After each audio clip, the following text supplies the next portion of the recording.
Salutations. Hopefully, all is well with everyone today. I have some rabbit hole videos for us. Let's try to see if we could break out this matrix.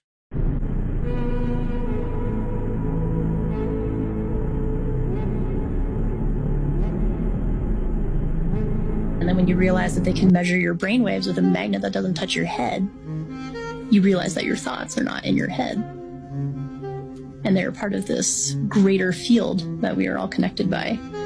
And they're now trying to understand how we actually store memories, which is a developing process. Some of it is protein-based, and some of it is this theory that we basically store our thoughts in the cloud. So basically you're accessing your own Wi-Fi field. And this is why there is a difference of like meeting somebody in person versus doing something over Zoom. Our biofields are interacting right now. There are low-level frequencies that our brains interact on. So having that biofield, you realize that like you have your own biofield, you are your own Wi-Fi, you emit your own Wi-Fi. And so then thoughts can be the process of some of that Wi-Fi coming in, mostly directed as life force and energy, which is why like how you practice your energy and how you maintain your energy can really direct how your thoughts come out. DS is very, very adamantly fighting to prevent you from learning about extraterrestrials. That's the last thing they want you to know about. They want you to be afraid. They want you to see them as gods, to see them as authority figures. The last thing they want is for you to understand there's a higher power that answers Christianity, answers Islam, answers Buddhism, answers Hinduism. The Bible has ET contact. The Quran has ET contact. Buddhist scriptures have multiple examples of ET contact. So does the Hebrew scriptures. I mean, it's everywhere. And so it's very important to understand that the most jealously guarded secrets by the DS are the forbidden technologies. This is the most dangerous thing to talk about. They will threaten you the most. They will attack you the most. They will take intelligence assets and put them on you. When we got to the moon, we found out a lot of surprises, okay? The Draco reptilians were already there. And we knew because we had probes when we went, non-manned probes that we sent around the moon. So we knew there were facility on the backside. So there were hundreds of these 9-foot reptilian guys standing with their legs. Hundreds. Yeah, they were all the way across the underneath their vehicles, Okay, standing so on the 9 crater. feet, and what do they look like? They're ugly-looking lizard, alligator type people. They got the same skin as the lizards got, okay, and terrible-looking faces. Mixed in with the human DNA, the Goetian demons. The which demons? The 72 Goetian demons, if you Could you want explain what they are? Yeah.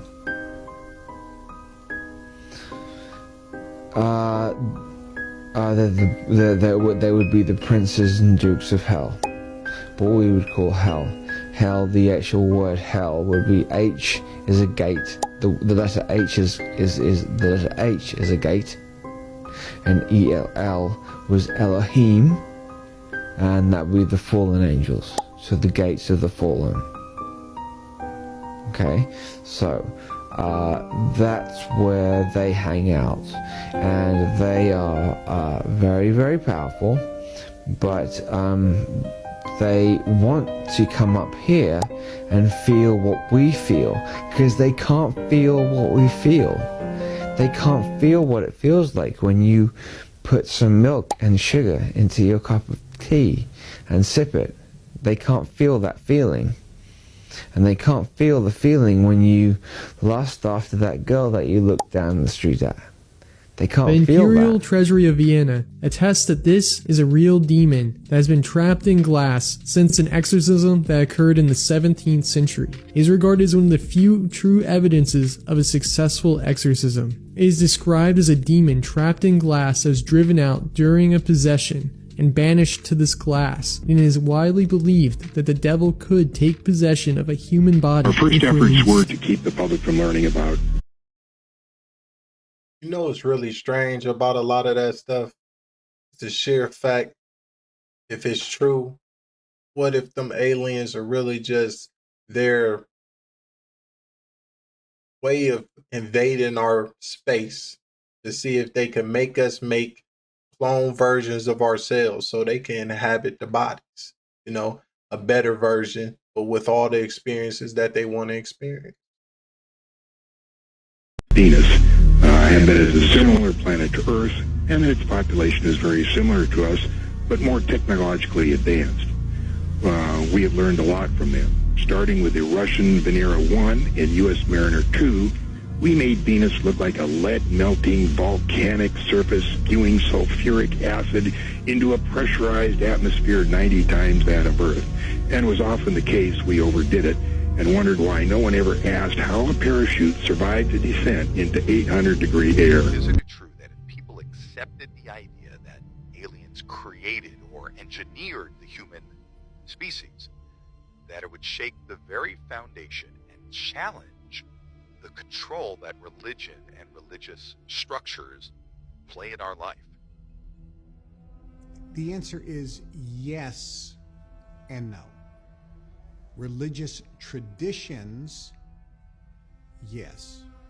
Spirituality, if you use that as a word for religion, no. Because the fact that you're a spiritual essence, it's in a body, that when your body dies, the spiritual essence doesn't go away, is completely irrelevant to the fact that there are other sentient beings, intelligent sentient beings on other planets that also are spiritual essences that are embodying their bodies. Hey. Hold up. Y'all mean to tell me that Hellboy is real? He's real. Go back and watch Hellboy 1 and 2. It will tell you everything that you need to know what's going on in this world right now. Hellboy is real. Y'all remember that old movie Van Helsing? Van Helsing is real. The Vampire Slayer? There's vampires out here. And those vampires in Van Helsing, that's what they look like. It ain't no vampire that just walking around. Oh no, they got wings. They fly. They fly. Do you remember when in Hellboy they discovered Hellboy in that like this tomb thing? Y'all remember back then when they went inside this cave and stuff, and something had happened? Can't remember. It's something that had happened to somebody, and they never went back in there. They said they saw a creature, and it looked just like Hellboy. He's real. Shut up. Go watch it. I know you're wondering why you were taken. You are all declared dead.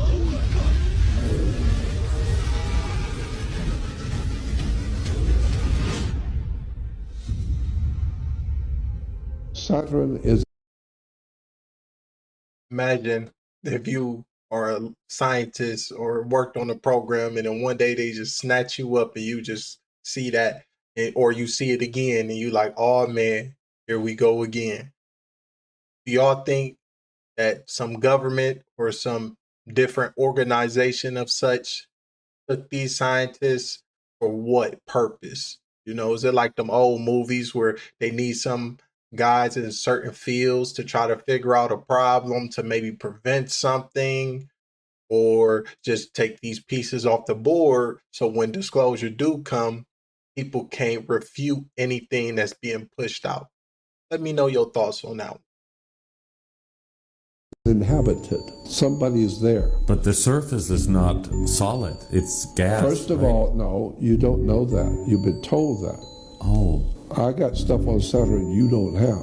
Very, very impressive scientist from NASA. He began to explain to me stuff about Saturn that blew my mind. My first question was, why the rings? Some of them have said the rings are like a dish, like a television dish for deep space communication. So when Saturn moves around, the rings are around it. It's like a dish. And now they can pick up communication from way out.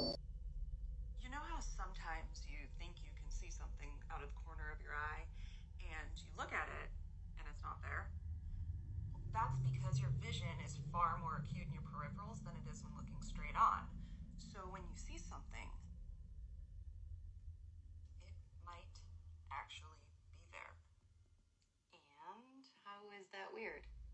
the shadow person theory. I've actually heard of this. They say that what you're seeing are interdimensional beings.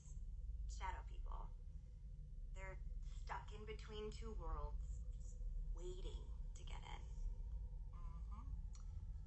So whatever you do, don't acknowledge their presence. It could be an invitation into our world.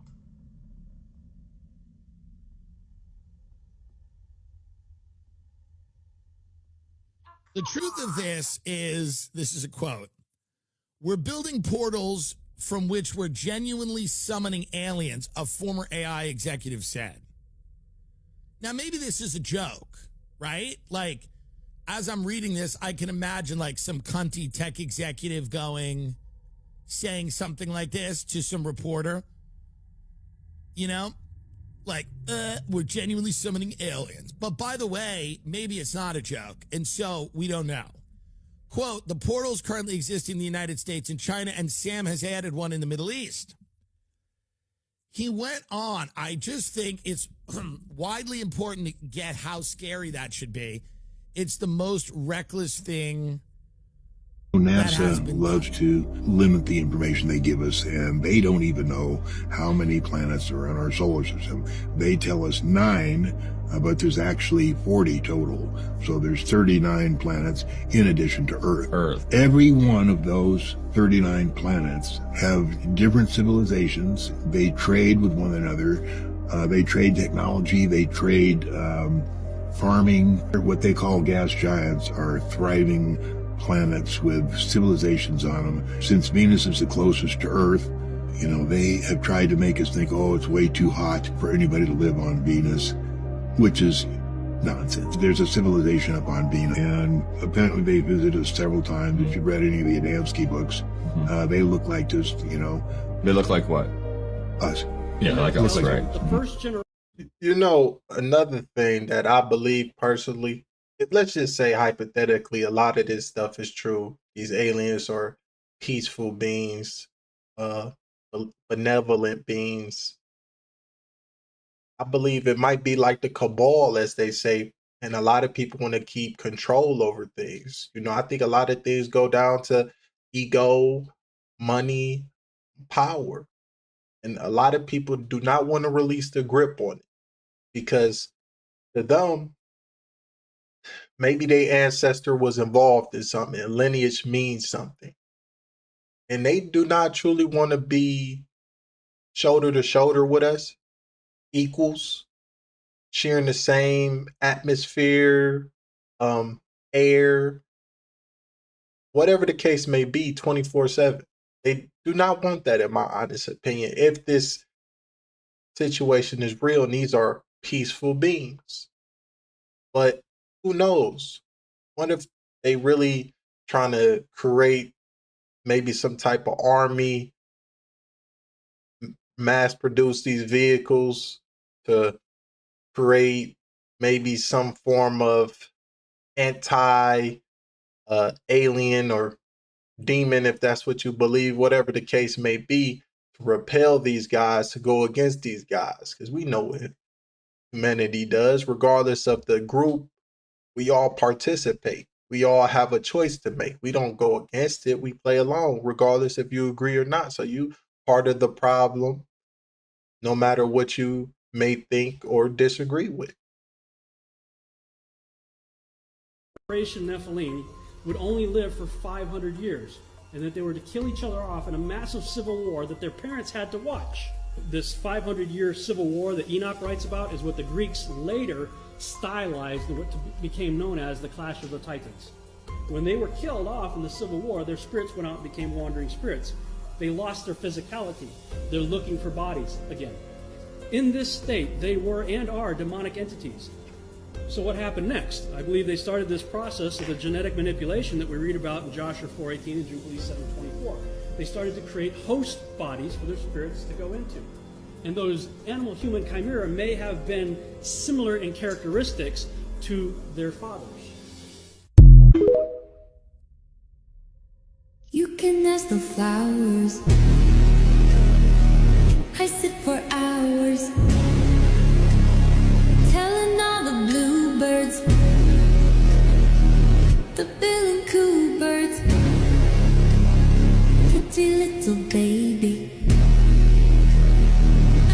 I walked up to the stairs that led to We gonna cut it short today, guys. I apologize. I have some things I have to take care of, some errands I have to run, and I appreciate everyone. Hopefully you like the little videos I did put together today, or the big videos, however you want to recognize it. And again, I pray all is well in your lives. I hope all is well in your lives. And remember, whatever your goals are, admirations, you have to continue to put in the work.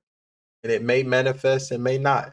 But you can always try again tomorrow if the universe, the Lord, whatever you may believe in, allows it to be.